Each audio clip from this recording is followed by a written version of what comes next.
Something moved in the tree line in a way that didn't match the wind. Connor noticed it the same instant his headlights picked up the turnout sign, white letters on green, the kind bolted to a post by someone who never expected a stranger to need it. The county road had been straight for miles, a narrow ribbon of cracked asphalt cutting through fields that looked harvested weeks ago, stubble glinting like dull pins under a moonless sky. He'd been driving long enough that his shoulders felt welded to the seat, and the hum of the tires had started to sound like a living thing, steady, patient, and almost smug. The GPS had failed 20 minutes back. Not no signal exactly, but stuck. The little arrow on the screen frozen at a bend he'd already passed, as if the device refused to admit the world continued beyond that point. He tried the old tricks. Toggle airplane mode, restart, plug it into the charger again, until he realized he was doing it the way people press elevator buttons when they don't trust the system. A bad habit, a nervous habit. Connor wasn't from out here. He'd grown up near a city. Close enough to streetlights that night always had a faint orange stain. But he'd taken the job because it paid well and promised solitude, and because solitude sounded clean compared to the mess he'd stepped away from. The contract was simple. 2 weeks checking and repairing remote monitoring stations for the state, little sensor boxes strapped to poles, solar panels bolted to frames, cameras that watched for wildfire smoke and illegal dumping. The route was mostly dirt roads and logging tracks, the kind of places maps treated like rumors. He'd spent the day climbing through brush and crawling under fences, swapping batteries and cleaning lenses. The last station on his list sat farther out than the others, near a patch of abandoned pasture that locals called the Grey Flats.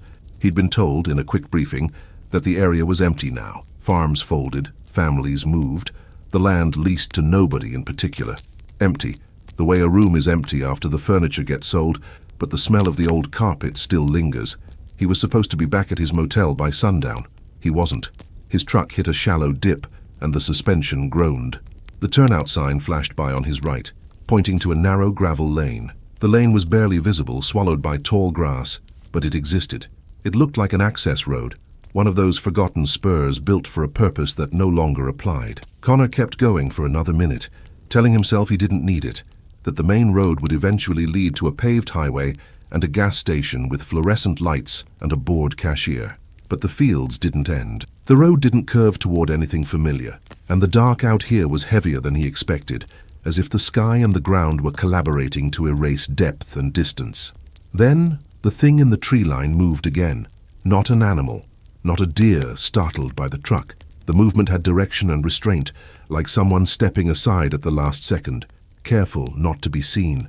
Connor's hands tightened on the wheel. He checked the rearview mirror and saw nothing behind him but his own dust, glowing pale in the headlights. He checked the fuel gauge, just above a quarter tank. Enough, maybe, if he didn't get lost. Maybe. He slowed, heart thudding with the stupid certainty that he was being watched, and turned around at the next wide spot in the road. The truck's headlights swung across the fields and briefly caught something pale near a fence line. An object, not moving. A post. A tarp. A bone-white rock. His mind tried to label it and failed. He drove back to the turnout. The gravel lane crunched under his tires as he eased in, the truck rocking like it was reluctant to leave the asphalt. Tall grass brushed the doors.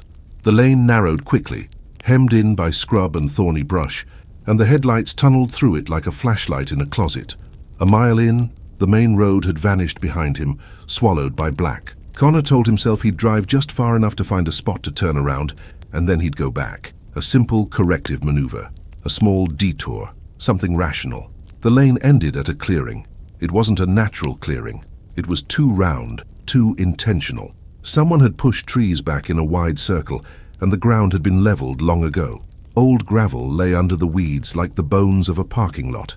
At the far edge stood a structure that looked at first like a shed. Then the headlights hit it fully, and Connor realized it was a small house.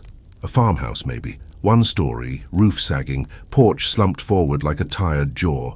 The windows were dark. The siding was patched in mismatched boards, some newer than others, as if the building refused to die and someone had been helping it survive just enough to keep breathing. The chimney leaned at a faint angle. A mailbox stood near the clearing, but it was empty, and its door hung open. Connor pulled up and stopped, the engine idling. The silence outside felt thick, not peaceful, packed. He waited, listening for sounds that would explain the place. A dog collar jingling, a generator, a radio somewhere inside. All he heard was the faint tick of his engine cooling, and beneath it the subtle whisper of grass moving, not from wind, but from something passing through it. He stared at the house, trying to decide whether it was abandoned. The property didn't match the briefing. Empty, they'd said. Nothing out here. Yet the gravel circle had been maintained at some point. It wasn't fully reclaimed. And the house, patched, stubborn, didn't look like a ruin left to weather. His phone showed one bar, then none. The screen dimmed, and for a second, the black glass caught the faintest glimmer of his own face. He flipped it over immediately, annoyed at himself. This wasn't the kind of night that needed extra imagination. Connor reached for the clipboard on the passenger seat.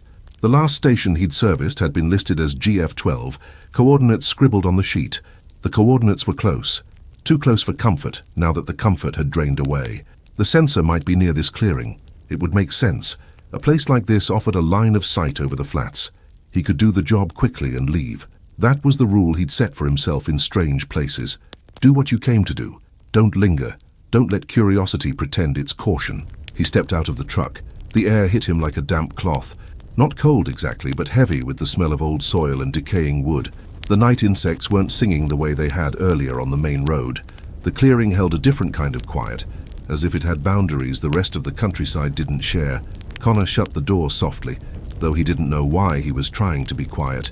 He stood for a moment with his keys in his hand, listening. Nothing. He clicked on his headlamp. The beam carved out a small cone of pale light and made the surrounding darkness feel even larger by comparison. He walked toward the edge of the clearing where the weeds grew thicker and the land dipped slightly, scanning for the familiar silhouette of a pole-mounted sensor box. He found it faster than he expected. The station sat on two posts near a clump of cedar trees, its solar panel tilted toward the sky. Connor's relief was immediate, a physical loosening in his chest. Work was comforting. It narrowed the world to procedures. He approached, checked the casing, wiped dust from the lens, opened the box to test the battery connection. Everything inside looked wrong. Not broken, not vandalized. Wrong in a way he couldn't name at first. The wires had been rearranged. The zip ties were new. The battery was a different brand than the state issued. Someone had been in this box recently, and they'd done it carefully. Connor's headlamp beam swept over the posts and caught a faint line carved into the wood, a series of shallow marks, like tally lines, notched, counted. He swallowed and forced himself to breathe through his nose. The smell of cedar was sharp now, almost medicinal, and it didn't mask the underlying dampness. He checked the camera lens again. Clean. Too clean. The box itself had been wiped down, the way someone wipes fingerprints off a surface, not because they're guilty, but because they're practiced. He closed the box and stepped back. The clearing behind him seemed darker than before, as if the house had absorbed the headlamp's light instead of reflecting it. A small sound came from that direction. Not loud, not sudden. A soft scrape, like wood on wood, followed by a faint creak. Connor turned his head slowly. The house sat in the same position, porch sagging, windows black, but something had changed. It took him a second to understand what he was seeing because his brain didn't want to accept it. A chair on the porch had moved. When he'd arrived, he was fairly sure the porch had been empty, just shadows and leaning posts. Now a wooden chair sat near the door, angled slightly outward, as if someone had placed it to face the clearing. The chair's legs looked too straight, too deliberate to be the product of wind or settling. Connor stared, trying to reconstruct the last 5 minutes. He had walked away from the truck, focused on the station. He hadn't watched the porch.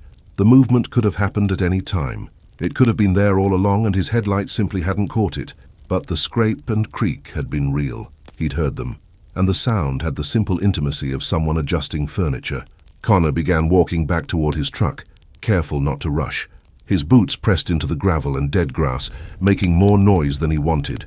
He kept his headlamp pointed low, not because he thought light would protect him, but because he didn't want to illuminate the porch too clearly. Something about seeing it in detail felt like an invitation. Halfway across the clearing, his headlamp beam caught the mailbox near the edge. Something pale lay inside it. He hadn't noticed anything earlier. The mailbox door had been hanging open, but now it looked closed or partly closed, and the pale thing within was angled forward like it had been placed to be seen. Connor told himself he didn't need to look. He could get in the truck and leave. Nothing about his job required interacting with rural mailboxes in the middle of nowhere. Yet the object was positioned like bait, And the worst part was that it worked. His mind itched with the need to confirm what it was. He took 3 steps toward the mailbox. The pale object was a folded piece of paper, thick and stiff, not like modern printer paper. It looked like an envelope without writing. Connor reached out with 2 fingers, barely touching it, and drew it forward. The paper snagged slightly on something inside, as if it had been held down. When it came free, he saw a second thing beneath it. A small plastic memory card, the kind used in cameras. Connor's stomach tightened. This was not chance. It was an offering, a message, a hand reaching out from the dark without showing itself. He held the memory card up to his headlamp beam. No label, no markings, clean, like it had been wiped.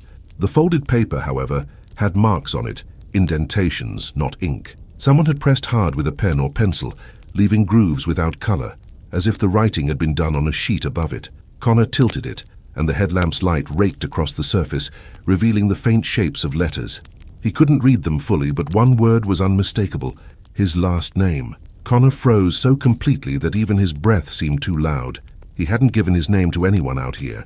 The motel clerk in town had taken his ID, yes, but that was an hour away and belonged to a different world. The state dispatch had his route, but dispatch wasn't a person who left memory cards in mailboxes. The porch creaked again. Connor's head snapped up. The chair on the porch now faced him more directly, and behind it, near the door, the darkness had depth, as if someone stood just inside the threshold where the light couldn't reach. He backed away from the mailbox, memory card clenched in his fist, folded paper crumpling in his palm. He told himself not to run. Running made noise. Running made mistakes. He walked faster, forcing his legs to move smoothly, even as his mind screamed. The truck sat at the edge of the clearing, a solid shape that promised escape. Connor reached it, grabbed the door handle, and pulled. The door was locked. He stared at it, disoriented, because he didn't remember locking it. His keys were in his hand. He pressed the unlock button. Nothing happened. He pressed again, harder, as if force would persuade electronics. The truck didn't respond. No chirp, no flash, just the quiet, watching dark. Connor lifted the keys and saw the small red light on the fob wasn't blinking. Dead battery. Impossible, because he'd replaced it 2 months ago.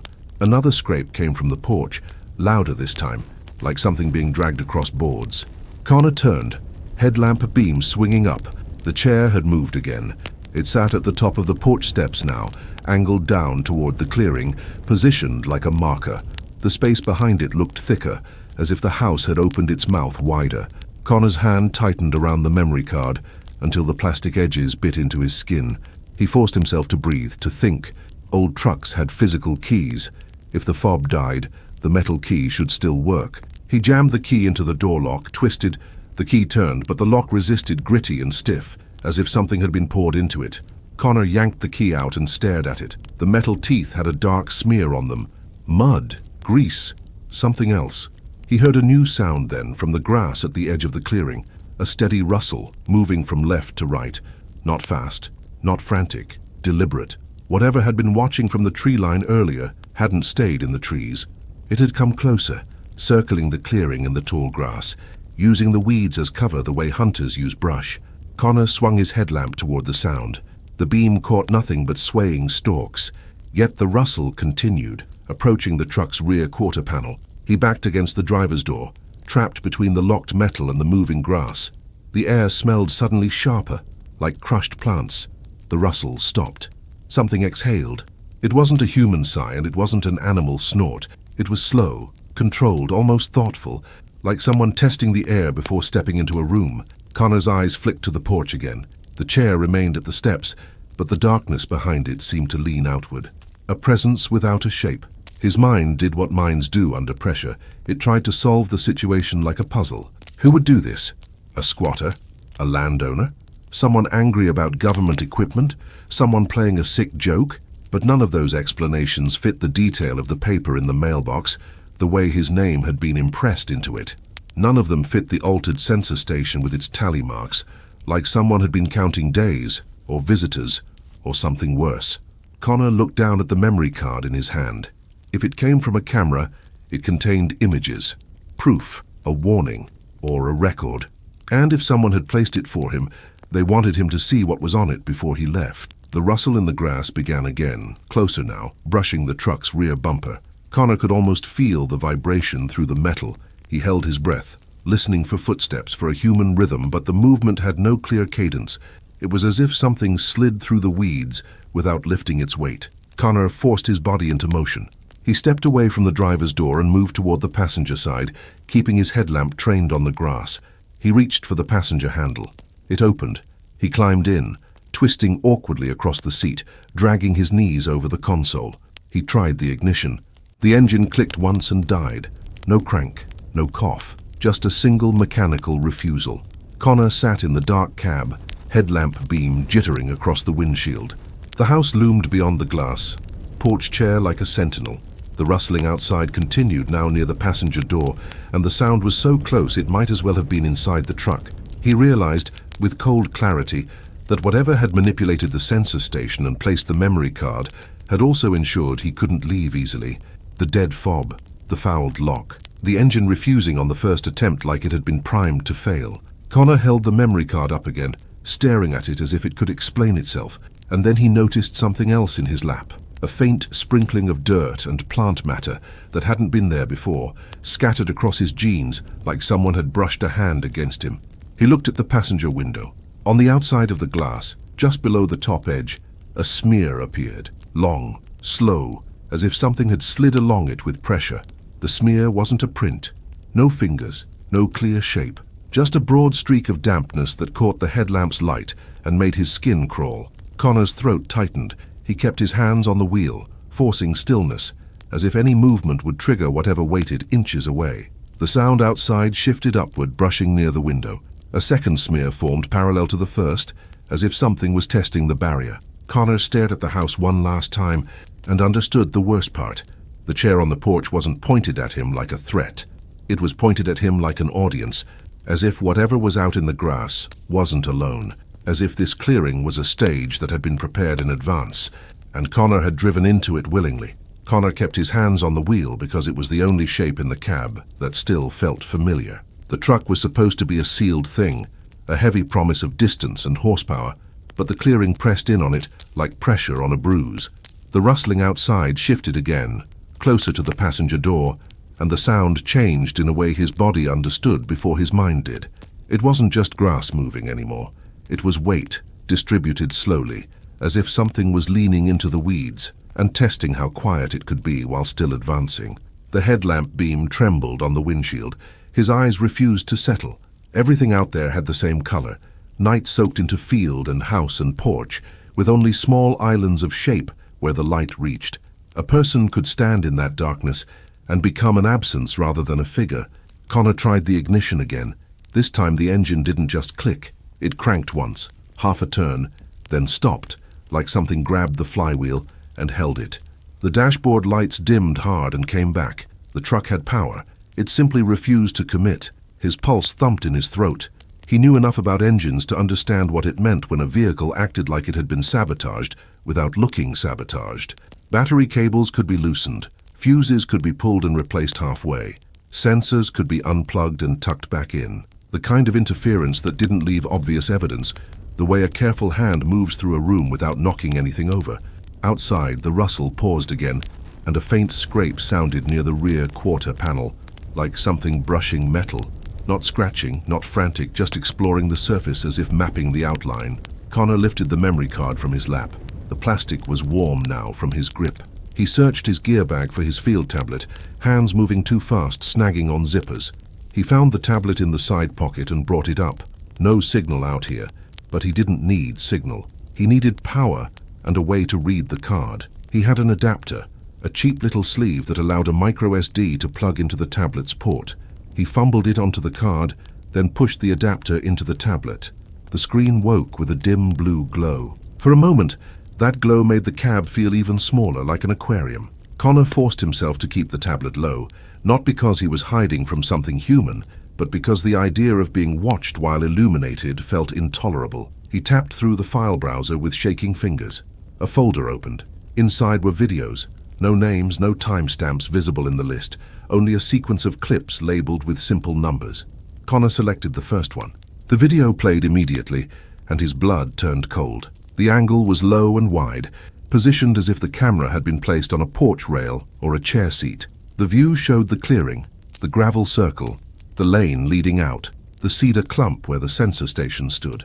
The image quality wasn't great, but it was clear enough to see the house's porch in the left edge of the frame. Then headlights appeared down the lane. Connor's truck. In the video, the truck rolled into the clearing and stopped exactly where it sat now. A figure stepped out. Connor, wearing the same jacket, moving with the same tired stiffness. The figure walked across the clearing toward the sensor station. Connor's throat tightened so hard it hurt. The clip was not from earlier tonight. It couldn't be. He had never set up a camera on the porch. But the recorded Connor moved in the video in perfect sync with what Connor remembered doing, except for one detail. As the recorded Connor reached the sensor station, he paused and looked back toward the house, as if he sensed something. Then, in the video, something moved at the edge of the clearing, not in the grass, not in the trees, on the porch. A chair shifted, slowly, with the deliberate friction of wood dragged across boards. No one was visible doing it. The chair simply changed position, as if pulled by an invisible hand. Connor watched, rigid, as the recorded Connor kept working on the station, head down. The chair moved again, inching toward the top step. The house behind it remained a black void. Then the recorded Connor stood and turned, and the video ended. Connor stabbed at the screen, jumping to the next clip. The second video began from the same angle, but now the recorded Connor was walking back across the clearing toward the mailbox. The chair waited at the top step like a judge. The recorded Connor leaned in, reached into the mailbox, and pulled out the folded paper and the memory card. The point of view made it worse. It proved the camera was on the porch. It proved someone wanted this scene captured. The recorded Connor turned, scanning the clearing, and his headlamp beam swept across the tall weeds at the edge. The weeds moved. A ripple, not wind-driven, traveling in a line toward the truck. The recorded Connor backed away. His posture changed, small and unmistakable. The shift from caution to panic. He reached the truck and grabbed the driver's door. The clip's audio was faint, but carried enough to reveal a hollow rattle, like a key turning in a compromised lock. The recorded Connor moved to the passenger side, climbed in, tried the ignition. The engine clicked and died. Connor's hands clenched until his knuckles ached. The video was not merely documenting him. It was anticipating him. It was recording from a place that had been prepared, a stage built for one purpose. In the video, the weeds along the passenger side swayed inward, and something dark rose behind them. Only a shape, no clear outline, just a section of night that thickened and climbed as if standing up. For one suspended second, it looked too tall to be human and too narrow to be any animal Connor had ever seen. It leaned toward the passenger window. The recorded Connor sat motionless inside, just as Connor sat motionless now. Then a smear appeared on the outside of the glass in the video, wide and wet. The clip ended. Connor's stomach lurched. The smears were happening again now, outside his passenger window, close enough that the cab vibrated with the faint contact. He lowered the tablet, forcing his eyes away from the footage, and stared into the darkness beyond the glass, without lifting his headlamp beam too high. He could not see the thing, but he sensed it the way a body senses a large object approaching from behind. The air inside the cab felt used up, as if he'd been breathing for hours in a sealed room. He needed to leave. Seeing the evidence didn't help if it only paralyzed him. Connor shoved the tablet and memory card into his bag. He yanked the hood release lever under the steering column, then climbed awkwardly out of the passenger door, keeping his body between the open door and the weeds as if the metal could serve as a shield. His boots hit gravel, and the sound seemed to travel too far. He moved fast around the front of the truck toward the hood, headlamp fixed on the ground, to avoid throwing his light into the weeds. The porch creaked behind him again. Another slow sound, like furniture being adjusted for a better view. Connor popped the hood. The engine bay was a dark knot of hoses and metal. He swept his headlamp beam across the battery terminals. Both cables looked tight, no obvious corrosion. But something caught the light near the fuse box. Fresh plastic, a small tie that didn't match the rest. Connor leaned in closer, breath shallow. The fuse box lid sat slightly askew, not fully seated. He lifted it. Several fuses were missing.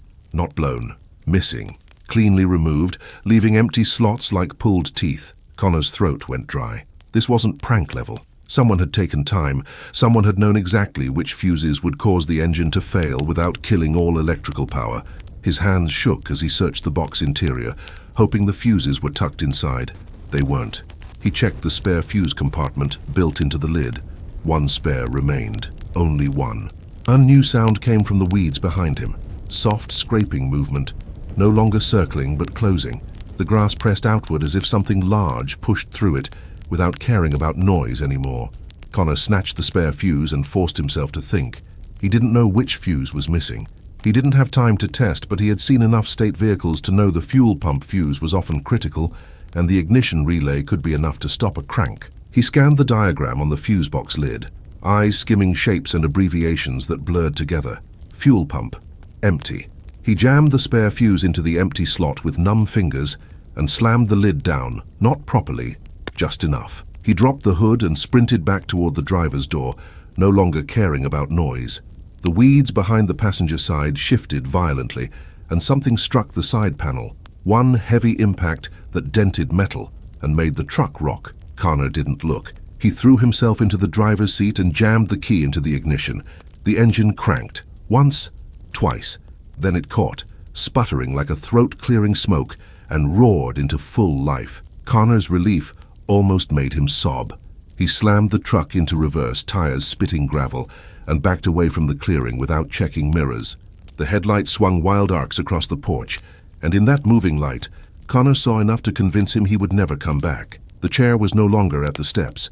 It was in the middle of the clearing, centered, as if placed there to mark the exact spot where attention should settle. Connor backed until the truck hit the narrow lane, then shifted into drive and punched the gas. The truck lurched forward, headlights tunneling into the grass-choked path. Brush slapped the sides. Branches scraped paint. He didn't slow. Behind him, something moved through the lane faster than it should have, the weeds bowing in a line that chased the truck like a wake. The lane twisted. The truck bounced over ruts. Connor kept one hand clenched on the wheel and the other braced against the seat to keep from being thrown. He expected the engine to fail again any second. He expected a tree down across the path. He expected to round a bend and find the lane gone. But the lane kept going. After what felt like an hour and was probably 3 minutes, the gravel spit him back onto the county road. Connor hit the asphalt and didn't stop, tires screaming slightly as they gripped the surface. He accelerated until the speedometer needle climbed past anything reasonable for a road like this. Only when he was a mile away did he glance in the rearview mirror. The turnout was invisible now, swallowed by darkness and distance. The fields looked empty again. The tree line stood still. Yet Connor couldn't shake the sensation that the clearing still existed behind him, unchanged, waiting, like a room with a light turned off. He drove until he found the first sign of human life, a gas station with a single pump, closed, lights off, the kind of place that relied on honor more than security cameras. He pulled into the lot and stopped under a dead streetlight. The engine idled, and his whole body trembled with delayed shock. He didn't get out immediately. He sat, breathing through his nose, feeling the cab's stale air fill and empty. Then he reached into his bag and pulled out the tablet again. He watched the remaining clips with the engine running, the dashboard glow washing his hands in dim orange. The third clip showed the clearing in the morning, daylight flat and unforgiving. A different vehicle arrived, a sedan this time. Then a person stepped out. The person's face was blurred by distance, but the posture looked wary. The person walked toward the mailbox, reached in and removed something. The chair on the porch shifted a fraction. The clip ended. The fourth clip showed an empty clearing at dusk. The chair sat centered in the gravel circle. The camera angle remained fixed. Nothing happened for a full minute except the slow movement of weeds. Then, at the far edge of the clearing, the tall grass pressed downward, as if something massive crawled through it on hands and knees, flattening stalks without revealing its shape. The movement stopped at the edge of the gravel, where the grass ended. Whatever it was did not cross. It remained there, paused like an animal trained to obey an invisible boundary. Connor stared until his eyes watered, then shut the tablet off. In the days that followed, he filed his report. He described the tampered sensor station, the missing fuses, the memory card. He turned over the footage. He told himself he'd done everything right, but the state's response came back thin and careful, stripped of urgency. The equipment in remote areas, they said, was often targeted by vandals. People got territorial, people got strange. The contract could be reassigned if he felt uncomfortable. Connor quit anyway. Months later, he learned through a local news blurble that a wildfire had burned through the Grey Flats. The report mentioned no injuries, no structures lost, only acres of brush, and a few abandoned sheds. It sounded clean, final, like a problem solved by flame. But Connor kept thinking about the footage, the way the thing in the grass had stopped at the gravel's edge, the way it had treated the clearing like a boundary-marked trap. He kept thinking about the chair moved into the center, placed like a dot on a map. The countryside didn't need crowds to create danger. It only needed distance, and a place where someone could build a stage and keep it ready year after year for whoever wandered in next. Story 1. End. The message Connor carried away was simple and brutal. Some places aren't abandoned, they're merely unattended, and there's a difference that can cost a life. Tessa arrived in Willow County with a clipboard, a state vehicle, and a schedule that treated miles like minutes. She wasn't new to rural routes. The job, inspecting isolated wells and verifying water quality complaints, dragged her down gravel roads that didn't show up on tourist maps and onto properties where the nearest neighbor lived, far enough away to count as a rumor. Most days were quiet. Some days were tense in a normal way. An angry dog, a broken gate, a landowner who didn't like outsiders with government logos on their doors. This day felt wrong before it even started. The complaint had come in from a nameless patch of countryside locals referred to as Stone Hollow. The file was thin, just a call log and a GPS pin. The caller had reported a chemical smell near a creek and said livestock were refusing to drink. Then the caller stopped answering follow-ups. No email, no alternate contact. The number went straight to a deadline. Tessa's supervisor had assigned it anyway, probably because unverified complaints still needed a box checked. Tessa packed extra test kits, extra water, and an emergency beacon she rarely used. The county was on the edge of service coverage. Cell reception got weird in the folds of the land, and Stone Hollow sat in one of those folds. The drive out took her past working farms that looked tired rather than thriving, then past fields gone to weeds, then past a long stretch of timber where the road tightened and the trees closed over it like a tunnel. The air changed under that canopy. It smelled of damp leaf litter and old bark, and it carried a faint sharpness that reminded her of metal left outside too long. A small hand-painted sign appeared on a fence post. Stone Hollow Road. The letters were uneven, the paint chipped. The sign looked older than the post it hung on, as if it had been moved from one place to another over the years. The road beyond was gravel, but not the friendly kind that led to maintained driveways.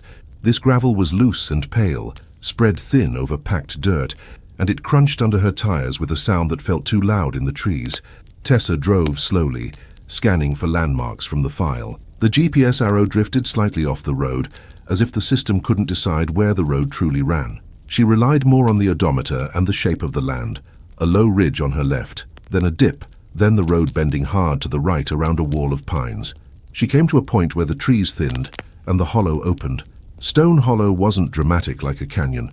It was a bowl in the landscape, a shallow depression surrounded by sloping wooded hills. A creek cut through the bottom, narrow and dark, barely visible beneath overhanging brush. The air down there looked heavier, almost still, and the sunlight filtering through the branches had a dull quality, like it was being strained. Tessa pulled the state vehicle off to the side, where old tire ruts suggested others had parked before. She stepped out and immediately noticed the first thing that didn't match the file. There were no animal sounds, no birds, no insects buzzing, not even the distant lowing of cattle. The hollow sat under an unnatural quiet that made her ears strain for anything to hold on to. Her boots on gravel sounded obscene, like she was breaking a rule. She grabbed her kit and walked down the slope toward the creek. The ground under the trees was slick with decaying leaves, and her steps slid slightly. She watched her footing and kept scanning ahead for signs of the property owner. A gate, a fence line, a path worn by boots. Halfway down she smelled it. Not gasoline, not manure. Something chemical, faint but undeniable, like solvent spilled in a closed room. It clung to the back of her throat. The creek came into view. The water looked normal at first glance, dark tea-colored from tannins moving slow over stones. Then she saw the surface near the bank where a thin film lay like oil, catching the light in a subtle pattern that seemed to shift even when the water didn't. Tessa crouched and opened a sample bottle, careful not to disturb the film too much. She reached the bottle toward the water. The smell sharpened. Her stomach tightened. She pulled the bottle back instinctively and paused, trying to pinpoint the source. The chemical odor wasn't coming from upstream the way spills usually did. It seemed to come from the bank itself, from the soil and roots, as if something had seeped out of the ground rather than into it. She stood and looked along the creek line. That was when she noticed the posts. At first she thought they were saplings cut short, but as her eyes adjusted, she saw they were wooden stakes, dozens of them, driven into the ground at irregular intervals along both sides of the creek. Some were fresh, pale wood exposed, others were dark and weathered. They formed no obvious pattern, but they created a corridor that followed the water like a crude fence. On several of the stakes, strips of cloth hung in tatters. Some were faded flannel, some looked like old feed sacks. Each strip was tied in a knot that had been pulled tight, as if the knot itself mattered. Tessa's skin prickled. Her mind tried to supply ordinary explanations, boundary markers, remnants of some rural project, a landowner's strange idea of decoration. Yet the corridor effect was unmistakable. The stakes guided the eye downstream, deeper into the hollow. She forced herself to continue the task. She was here for the water sample. She could take it quickly and leave, then report the stakes as an oddity, maybe request a follow-up with environmental enforcement if needed. She stepped closer to the creek again, found a clearer patch of water beyond the film, and dipped the bottle in. The water filled with a soft glug. She capped it and labeled it with date and location, hands steady through sheer will. Then she heard something, finally a sound in the hollow, a low, distant thump. It came from downstream, beyond the bend where brush obscured the creek. The thump repeated, spaced apart, not rhythmic like machinery and not random like falling branches. Each impact sounded heavy, as if something large struck the ground once, paused, then struck again. Tessa stood still, kit in hand, listening. The thump came again, and this time the quiet around it seemed to swallow the sound too quickly, muffling it, the way thick snow muffles footsteps. The hollow didn't carry noise normally. It absorbed it. Tessa looked at the stakes again. The cloth strips hung limp, unmoving. No breeze reached the creek bed. She turned back toward the slope where her vehicle waited, and saw a new stake that hadn't been there before. It stood upright near the path she'd used to come down, planted at the edge of the leaves. The wood was fresh, pale, and the top was cut at an angle. A strip of cloth hung from it, cleaner than the others, darker, as if recently torn from clothing. Tessa stared at it, pulse climbing. She was certain she hadn't passed that stake on the way down. The path had been clear. Her mind offered one explanation she didn't want. Someone was nearby, placing markers while she worked, close enough to do it without being heard. The thump sounded again downstream. Tessa didn't run. She moved with controlled speed up the slope, boots sliding on leaves, keeping her kit tight against her body. The quiet made her movements feel loud, and the chemical smell clung to her, as if it had soaked into her jacket. When she reached the gravel turnout, her vehicle sat exactly where she'd left it, but the driver's side mirror had been folded inward, not broken, not hanging, folded neatly, like a hand had done it to show it could. Tessa stopped a few feet away, staring at that small, deliberate change. Another thump came from the hollow, closer now, followed by a faint rustle in the leaves behind her. Movement on the slope, not downhill but parallel, as if something was circling to intercept her before she reached the door. Silence can be louder than any scream when it's shaped on purpose. Tessa stood a few feet from the state vehicle, staring at the folded mirror as if it were a signature left by a careful hand. The hollow's quiet pressed against her eardrum so tightly that her own breathing sounded distant, like it belonged to someone else. The chemical smell still rode the air, sharper now that she'd stopped moving, and it clung to the back of her throat with the persistence of something that didn't want to be forgotten. She shifted her weight and listened. The faint rustle in the leaves behind her didn't repeat, but the absence of repetition didn't bring relief. It felt like the moment after a door closes in an empty building, when the echo should follow and doesn't. Her mind wanted sound to confirm distance, wanted footfalls, a snapping twig, anything that would pin a shape to a location. Stone Hollow offered none of that. It swallowed proof. Tessa forced herself forward. She reached the driver's door, kept her shoulders square, and pulled the handle. Unlocked. She climbed in and shut the door quickly, then sat still, hands hovering over the steering wheel. The cab smelled faintly of plastic and dust, the neutral smell of state-issued upholstery. The normality of it made her want to trust it. The folded mirror made trust feel childish. She checked the rear view out of habit and immediately looked away, focusing instead on the dashboard. Her fingers found the ignition. She turned the key. The engine didn't start. The dash lights came on. The radio display glowed. The fan hummed faintly when she clicked it, but the engine remained inert, as if the starter had been disconnected from the idea of motion. Tessa tried again. The key turned smoothly, too smoothly, and the result was the same. Power without life. She exhaled slowly. Sabotage was possible, but it didn't fit the way her day had started. People who damaged government vehicles usually did it with anger, and anger left marks. Scratched paint, busted glass, obvious violence. This felt different. This felt curated. Her hand moved to the radio. She pressed the call button on the console mic, the one that routed through county dispatch when service existed. Static answered. Not the normal crackle of weak signal. This was dense, uniform noise, like the sound had been compressed into a wall. She pressed again, changed channels, tried the emergency frequency. The static remained identical, as if every station in the world had been replaced by the same blank hiss. Tessa's gaze flicked to the passenger seat. Her sample kit sat where she'd dropped it, but something else lay on top of it now. A strip of dark cloth, folded neatly like it had been placed with care. The cloth looked like the same kind tied to the new stake on the slope. It hadn't been there when she climbed in. She would have seen it. The skin along her arms prickled under her sleeves. She didn't touch the cloth. She stared at it, letting the meaning settle. Someone could reach the vehicle without being heard. Someone could open the door, place an object, and close it again, in a hollow that refused to carry sound. The thump came again from below, closer than before. Even through the cab's insulation, the impact felt more than heard, like pressure shifting in the ground. It arrived and disappeared too quickly, clipped short by the hollow's strange acoustics. The sound didn't spread. It simply happened. Tessa's fingers tightened on the wheel. Her emergency beacon sat in the glove box, a handheld unit meant to broadcast location to search and rescue.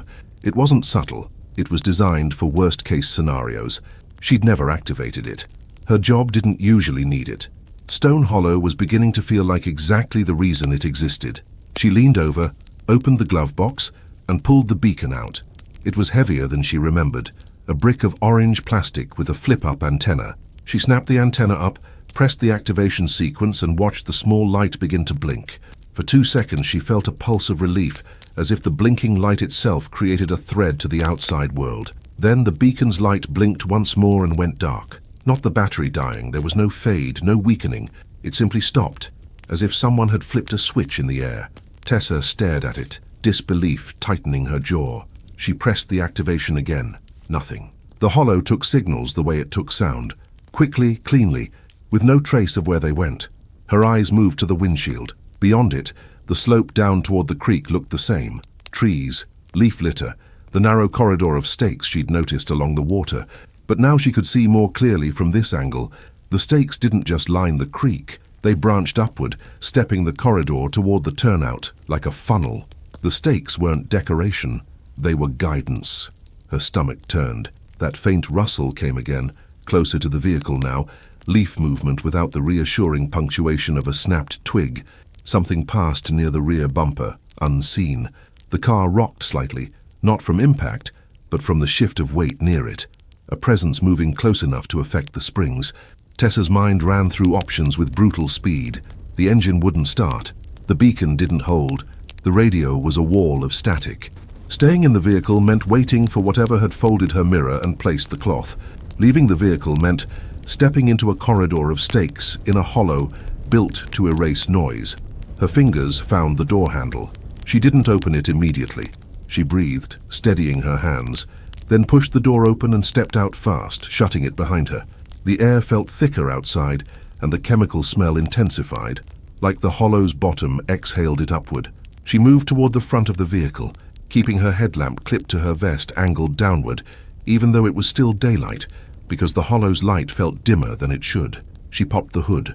Inside, the engine bay looked normal at first glance. No obvious cut wires, no dangling cables. But as she leaned closer, she noticed something that made her lips go numb. The battery terminals were clean. Too clean. Not recently replaced, just wiped, the way someone wipes away residue after touching something they shouldn't. The clamps were still tight, but a thin smear of pale dust sat on the metal near the fuse box, as if someone had handled it with gloved hands and left a trace of whatever clung to the gloves.